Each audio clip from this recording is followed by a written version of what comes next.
អូនតែងប្រាប់បងថានួនល្អងស្នេហ៍បងតែម្នាក់ឲ្យបងជឿឲ្យបងចាក់ឲ្យបងស្ម័គ្រលើស្រី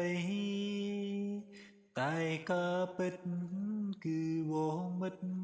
ទុករូបបងត្រឹមក្នុងទី3កុំដោះថ្លៃពេលដែលស្នេហ៍អូនបាងបែក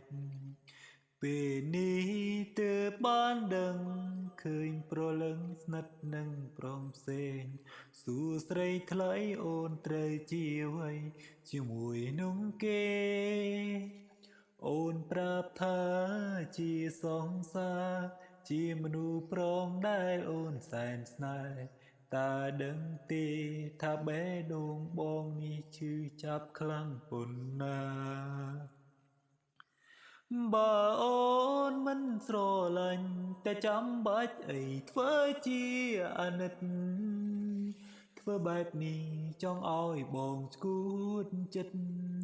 វោមិត្តក៏ព្រមជឿស្ងួនបានត្រឹមជាអ្នកទី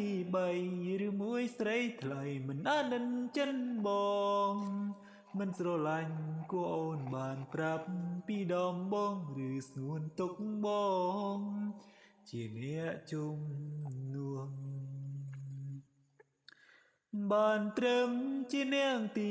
3ឬមួយស្រីថ្លៃមិនអាណិនចិនបងមិនស្រឡាញ់គួរអូនបានប្រាប់ពីដំបងឬស្ងួនទុកបងជាអ្នកជំនួស